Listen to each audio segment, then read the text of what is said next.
Hey guys, Tbull here. Today we got a game in the Tier 7 Japanese Cruiser Atago. We do have the Atago Commander as well. If you don't have this one, I would usually recommend Makawa for the Japanese cruisers as a whole. Here we got a game domination fault line. We're going to be talking about how to control the match as a cruiser. We're going to be talking about varying your level of aggression depending on the situation present in the map. So here we are, middle spawn. South side, you guys know the drill. Most people would go all the way over to A for no reason. We're not going to do that. We're going to play on B as best as possible. We do have a destroyer right in front of us, hoping he's going to go north on the cap.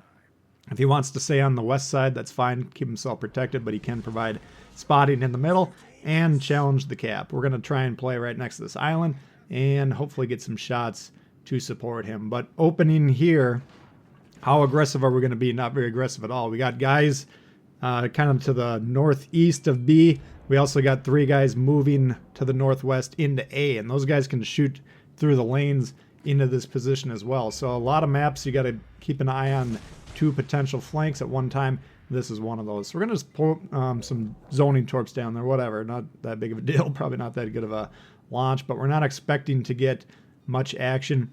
The main difference between Atago and Megami, the Megami, all the torps, it's got 2 launchers per side, but they all go rearward off the back of the ship. Atago, 1 launcher in the back, rear of each side of the ship, and the front of each side of the ship. So a little bit different. I actually prefer the Megami's launch angles in general, but we just throw them down because we're not expecting to use them. Now we're getting some shots potentially on Bismarck. We did fire the back gun first salvo for free without getting spotted. Here we take a full salvo and become spotted there. We do have the indicator telling us that we are being targeted, and since we're broadside to these guys up there, we do not want to stay spotted. So we pull forward here. Not a lot of damage. We're primarily trying to stay here in case the destroyer rushes into B aggressively and challenges ours. Then we can support our destroyer. He's getting shot here, unfortunately, but he does pop the smoke and disengage that way. So there's not a lot we can really do here. We can take some shots from the battleships, but once again, since he was at least briefly attacking B, we want to continue to support him. See if he's actually going to try and complete that play. If not, we can always pull forward 1 grid to the right, to the east, and then we'll have better shots on these Bismarcks. One of the Bismarck is turning in, though, aggressively into B.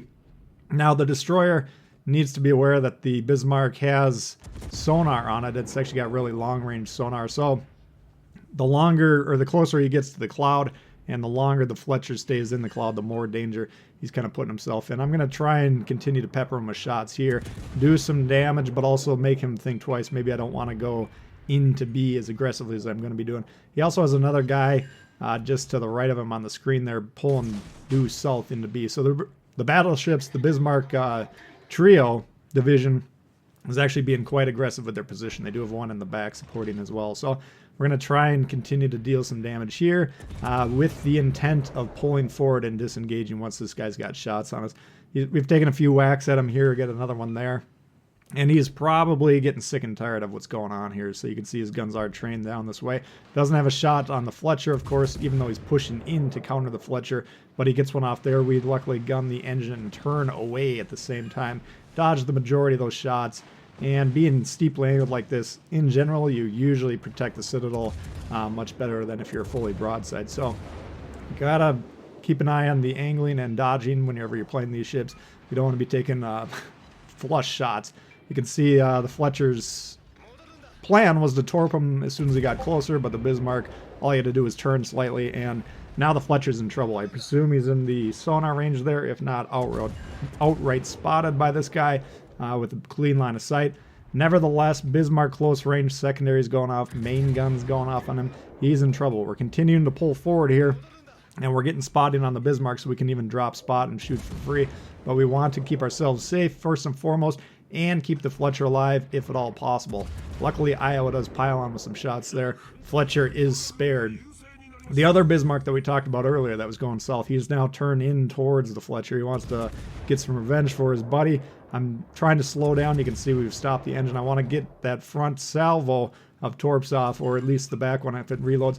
And that's what I'm talking about. I prefer being able to launch 2 salvos off the rear, because to get this front one launching rearward, we basically have to go all the way broadside and turn the ship quite a bit more than we'd generally be comfortable with.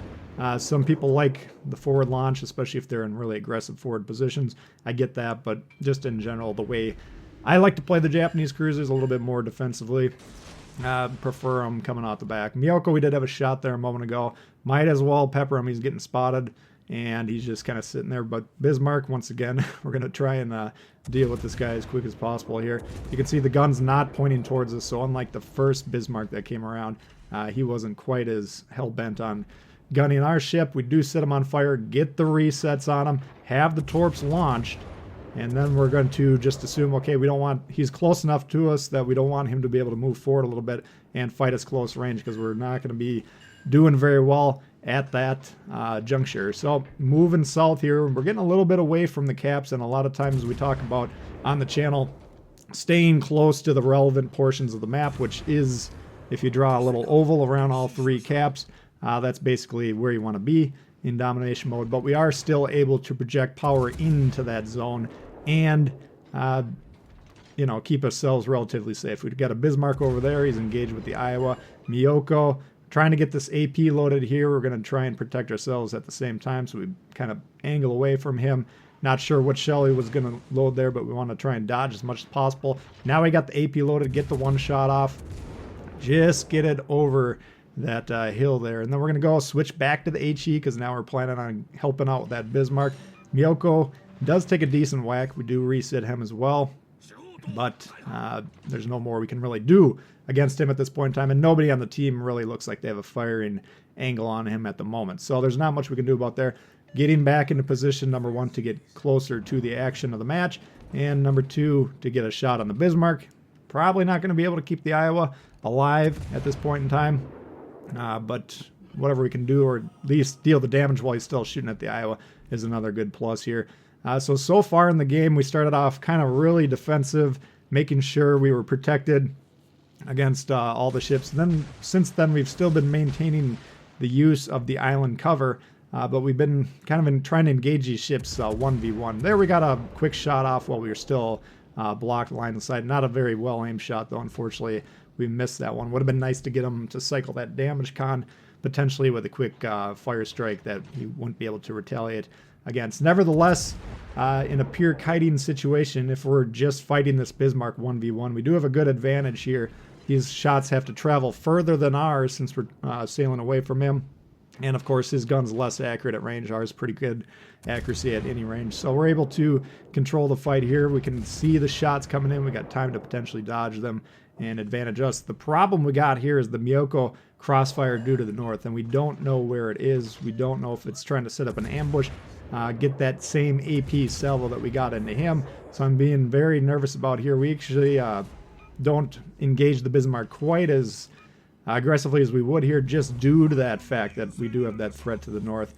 So we got to be paying careful attention to that. Other considerations, we got A, they got B. They should have C any minute now, because we have no more ships in that area. So assuming they're trying to win the game and get on that cap, they will then satisfy the win condition of having the middle and 1 flank under the control. So I want to be dealing with this Bismarck as possible, but I don't want to begin going around the edge of these big islands over here, especially not all the way into A.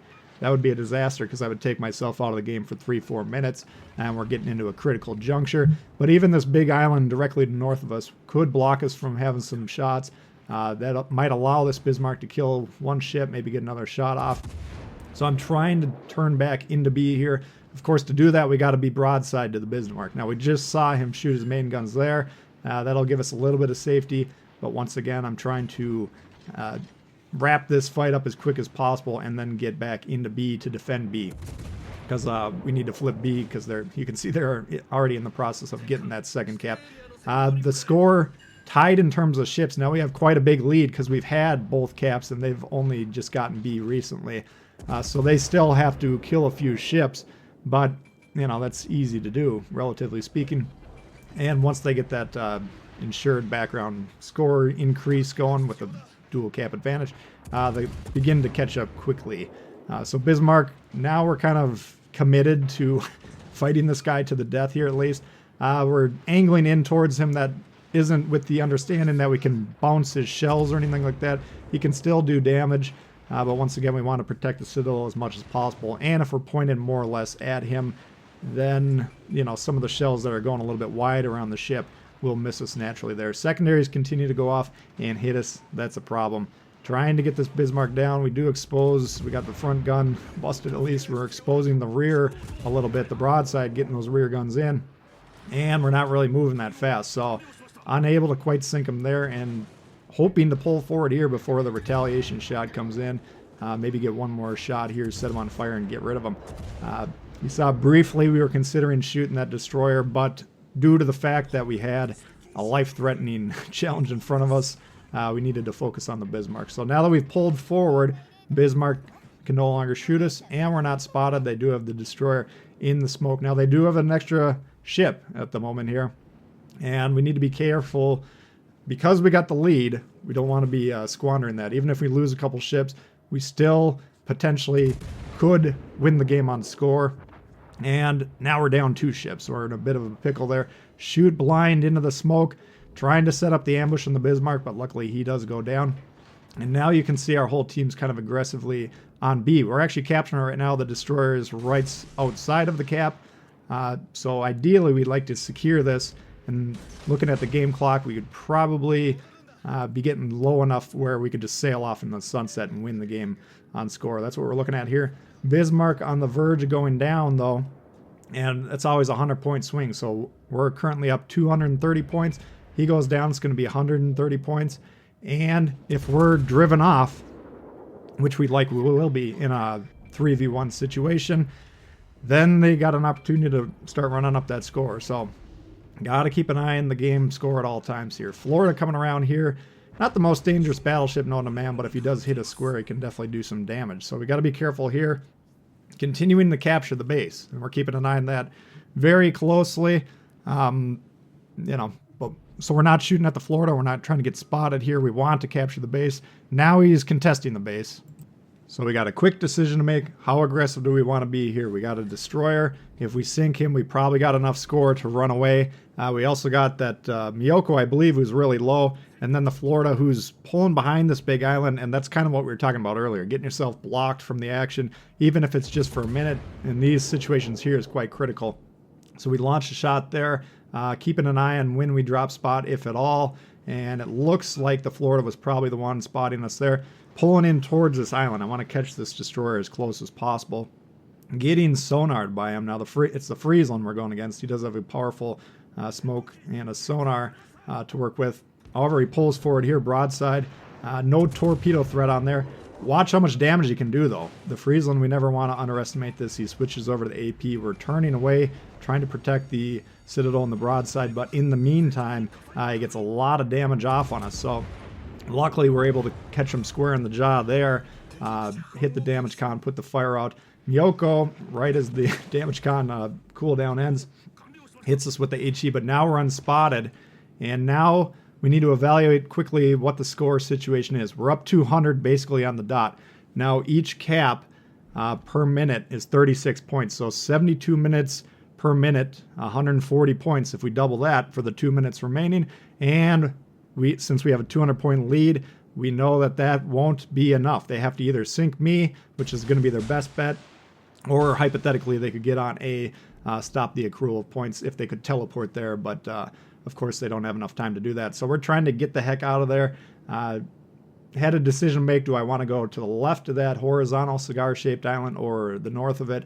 Again, knowing the Miyoko, since we saw him earlier, he was basically a one-shot. Rather deal with that than the full health Florida, who could be streaming into B. And if we try and go through the gap between those two long shaped islands there into A, potentially spots us, potentially shoots us, we lose. So even though the Miyoko, yes, he can probably one-shot us as well, better odds is what I'm thinking there at least. So pulling forward here, got to keep the guns pointed back here, and that's why we use the gun lock, even if we're looking around, making sure we're not going to hit any islands and look like a doofus and get shot that way. Now we can still keep the guns ready to fire in case he pops up here close range and he wants to shoot us right at the last second. So this is going to come down to first shot advantage in this situation. He's actually going to wind up directly to the north of us. You can see the time's winding down here. But we'll actually, or it's that far island to the north, sorry. We'll see him right at the end of the game. A little bit unfortunate for him. I think if he would have taken a direct route towards our heading, he probably would have spotted us earlier. Perhaps he thought I'd just go due northwest into the corner and catch us that way, but alas, we played as far away from these guys as quickly or as much as we could the last 2 minutes, and we're going to let the clock run out there. So you saw early in the game when we're subjected to multiple crossfire points, got to be playing very carefully, focus on our own health. Mid-game, we're kind of mid-aggression, fighting these Bismarcks, relatively close range, trying to keep the fights 1v1 though. And then in the late game, we had the chance to aggressively take out the destroyer, and we did just that, and then ran away with 0 aggression at the end. So that's how the aggression level will vary throughout the match, and that's kind of how you can control the game with the cruisers. Hopefully you enjoyed that one. If you did, please hit the thumbs up. New to the channel, consider subscribing. Questions, comments, leave below, and we'll see you all later. Peace.